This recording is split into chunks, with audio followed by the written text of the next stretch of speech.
So the customer security program was born out of the fact that there's increasingly more and more attacks in the financial community. They're becoming more and more sophisticated. And so the program is designed to help all of our customers to reinforce good security practice and help secure the financial ecosystem. What are the critical aspects of the controls? I mean, how did you decide on the controls, what they would be? So the controls were based on some common industry standard frameworks. And for those in the info security space, things like NIST and PCI DSS and ISO. We took those controls, we spoke to security experts, we spoke to our community, and we developed this program over the last several years. So based on the community's feedback and what we saw in the industry, we came up with a set of mandatory and advisory security controls. And how's that coming along with your client base? So far so good. There's always more you can do. We've had numerous reach outs, WebExes, in-person sessions, conversations like this, trying to get the message out that this is an important initiative for SWIFT and that people will need to attest. It's important to understand that you're not attesting to SWIFT, but you're actually attesting to your counterparties. And so this will roll into your normal business conversations with your counterparties.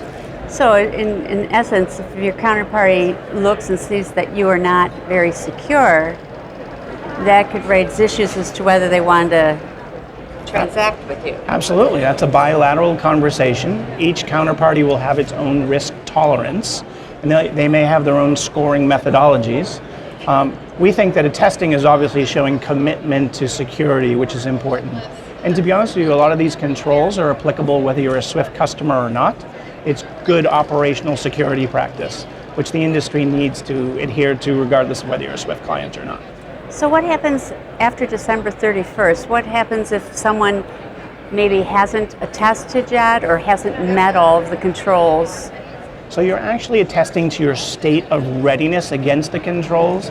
Now we're seeking for everyone to attest by the end of the year, or preferably sooner. We don't want people to wait for the holiday period, right? Because that's a busy time and people probably have some other plans. So we're hoping that everyone attests as soon as possible. The controls will evolve. You don't have to be compliant with all of the controls to attest.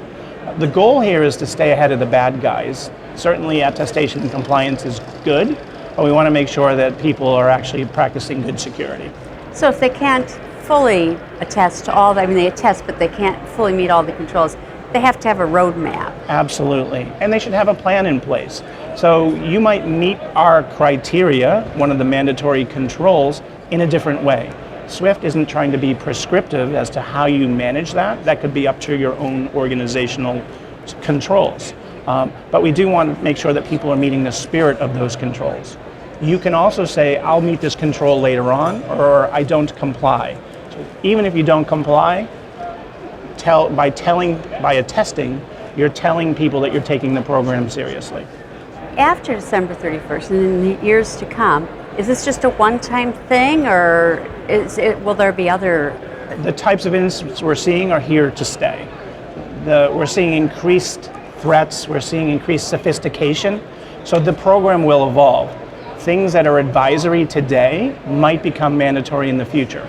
Obviously, given who we are and our collaborative nature, we'll do that with the input of the community, but the program is here to stay and will continue to evolve. We see kind of three main forces that are driving a lot of what's happening in the financial industry. And as an industry utility, those are things like compliance, security, and then innovation. And we see them all being intertwined and interrelated.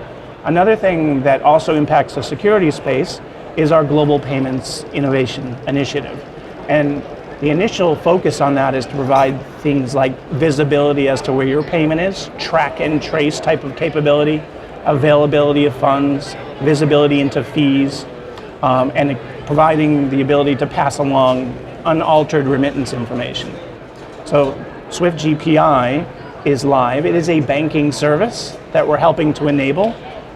Where we see that going is we're going to add on additional services, including the ability to stop a payment anywhere along the chain for global payments. And that's how we see those initiatives tying together. So it's kind of a payment FedEx. A little bit of a payment FedEx, yes.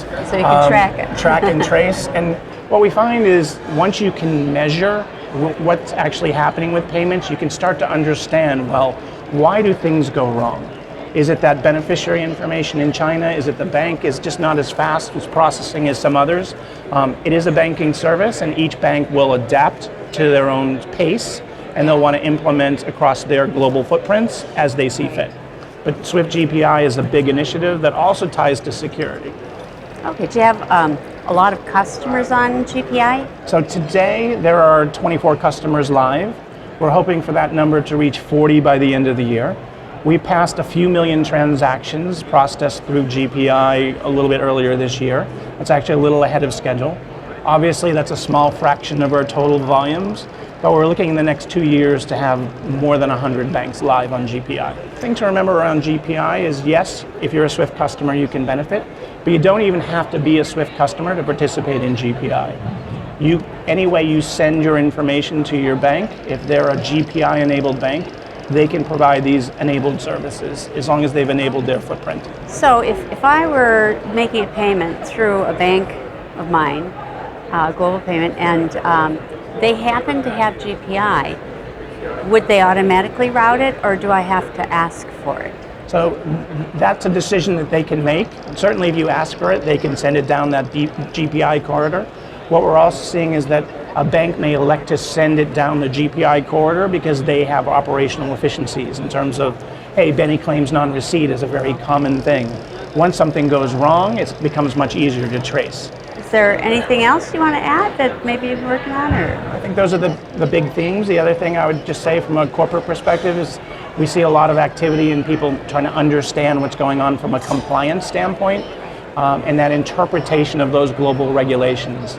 And that can impact from standards right through to compliance and testing processes, and we're having more and more corporate conversations with companies as well as, of course, financial institutions. Yeah, certainly compliance has become a larger than life issue. Indeed. So those are our big three themes.